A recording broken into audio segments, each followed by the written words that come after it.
We are here at the Sashian Press Con of Mr. Bataan Winners 2026. Congratulations, everyone! Nakoronahan ka, and also you'll be representing our country. Sabi ko nga, agad-agad. Wala nang nationals, international agad. How does it feel for you to be the winner of Mr. Bataan, and how does it feel that you'll be competing internationally? It's quite a surprise po.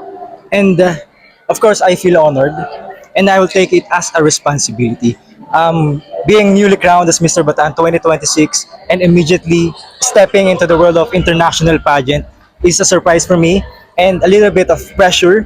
And I will take that pressure as an opportunity for me to improve and grow more as a person. Are you already ready for the international scene, or medyo konti pang preparations? Ano sa dalawang yon? Siyempre medyo konting preparations pa po, and i-refine ko lang yung communication skills ko, yung physical conditioning, and as well as my mindset po para may mas confident at may clarity po pagdating sa global stage. Okay. I hope you're gonna bring the crown for the Philippines. Mr. Universe. Iba na yan eh. Ibang level na yan. Parang Miss Universe pageant na yan ng, di ba, ng kalalakihan. Ivan, congratulations, Mr. Universe Global Philippines in Sri Lanka. Naman ikaw. Di ba pangarap mo lang noon manalo sa mga local and then manalo sa national. But ikaw, you jumped all the way to the international scene, and that's a dream come true for you, I think. Actually, this is my dream to represent our country and an international stage. And syempre, I would like to thank the Mr. Bataan organization, Next Gen Talent and Management, especially headed by Sir Ryan Guanzon, for this opportunity. It is really a big opportunity for me kasi hindi lang Bataan ang represent natin, right? But the Philippines, yes. I'm inviting everyone to please to support us. Yun po. So I was surprised na international agad, and that's really a very good prize for the two of you. Ma-represent lang ang country, isn't it? Now, you naman, you'll be representing Mr. Philippines in Bicol. Ano ang promise mo for all of us? First time ko, pero tinatako naman sa isip ko na ayoko ipakita sa inyo na first timer ako.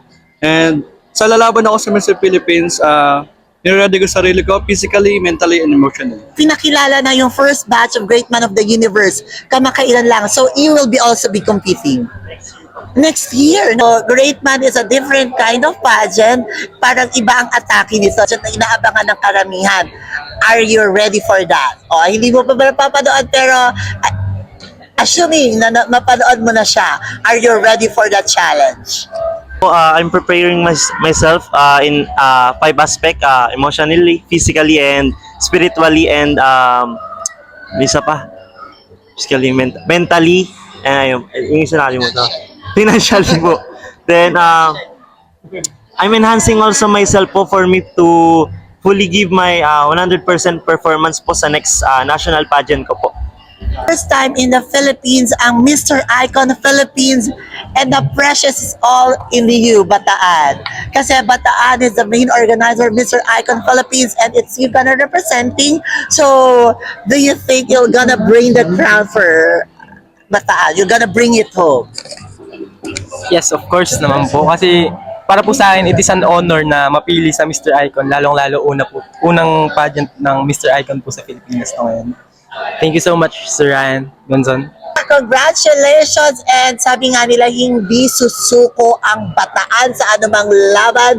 Bring the valor not only to the national stage and to the international stage as well. Congratulations in advance, everyone!